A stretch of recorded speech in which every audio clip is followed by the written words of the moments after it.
soldier, yeah. It's a gospel exposure, yeah. It's a gospel exposure, yeah. I thought that I told ya. Put Christ on my shoulder. We hard as a boulder. We some no limit soldiers, yeah. We bringing news to the urban streets. All I need is your love. What it is, man, we are back again with Gospel Exposure, Saved with a Purpose.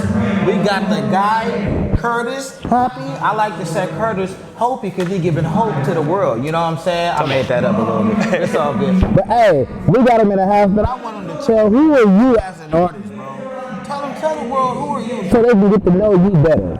Man, I'm just a guy trying to walk through this world and show the world that God can use anyone, man. And an ordinary person, when you put your life, your talents, and your values, when you put them in God's hand, can become extraordinary. And that's what he did in my life. Wow. So he literally, from just brought you from different levels, just kept elevating your career. You know what I mean? I said, you're married. Yeah, married. Family man. Huge for me. Yeah, I like stuff like that. See, you in ministry handling your business. You know what I mean? Not just saving souls, but hey, you got your household. Yeah. You know what I mean? Household, yeah. So it's important that people understand, you know, kingdom marriages. It ain't just about being married. Kingdom marriage. You know what I mean? Yeah. You raising up a whole household. You're able to go out there and be able to bless people in the world. You know, that's hurting, the lost. You know what I mean? Your mission statement. What is your mission statement? You have one? Man, one of the main things. What's your mission period, should I say? My mission is to really empower people to understand their value, you know, because I felt very undervalued. And before I knew who Jesus was, I kind of I had given up on myself, I had given up on the world in general pretty much because, you know, I had lost my dad at an early age, lost my dad when I was 5 to drugs and alcohol, and my mom never remarried.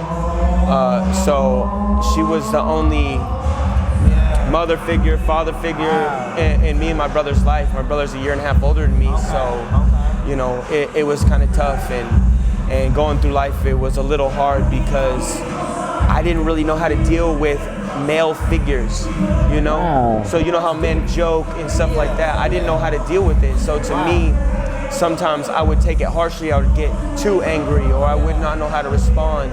And it just kind of turned me into a target. Really? Earlier, yeah, a target. So I ended up pulling myself away from pretty much everybody, and I actually had went into a 14-year video game addiction in my life. Yeah. A video game addiction? It was like. You be addicted off of that? 10 to 12 hours a day, bro. Like, didn't do my homework. Yeah. It was so. When I was 5. My mom started me running track and field. Okay. By the time I was 11, I was actually a 15-time All-American. Wow. I placed second in the Junior Olympics. Wow. I was on the cover of Youth Runner magazine. Yeah. And that's dope. Yeah, it was crazy. It was like my dream was I'm going to the Olympics. I'm doing, you know. Yes, sir. Yes, sir. I wasn't even worried about other people. Like I didn't even think about the fact that I didn't have a father, you know, because that's what I did. Yeah. And then I started having like knee issues. And in 1 year, I went from being the second ranked runner in the 2-mile in the Junior Olympics to the 80th rank. And I had like called a midlife crisis at 11 years old. You know, like, well, the first lie that the enemy ever really played on me was like, there it goes, your career's over. You're washed up. Yeah, I'm 11. And yeah. So for me, when I found that game, right, I went to my buddy's house, stayed the night there, and I played this game, and I remember the feeling like running, right? So when I would win, it reminded me of the feeling I would get when I would win a race, right? And so before I knew it, I just started playing this game. And by the time 14 years had passed, I got to a point where I actually I got up to rank number 1 on the 2 vs 2 server. Wow. Like I climbed another ladder, you know? So you was pretty much doing your thing to where, and then you just switched over to start doing gospel music. Now you got like one of the top songs in the country, I heard. Yeah, on the CHR radio, so Contemporary Hits Radio. Wow. Like number 1 song #1 spun song in the past for the past 3 weeks now. Yeah, That's big, bro. It's called Rooftops. Wow, Rooftop, check that out. Where that on YouTube, iTunes? Spotify, iTunes, YouTube. Yeah, we haven't got a video for it yet, but it's coming. Okay. Well, man, hey, man, I appreciate you stopping by, man. Yeah. We got to get another interview with you. I'm going to get updated, you know, on stuff that you got going, everything in your life, man. I appreciate you, bro, man. It's an honor and pleasure to meet Yes, you, sir. man. Hey, Yes, sir. we are here.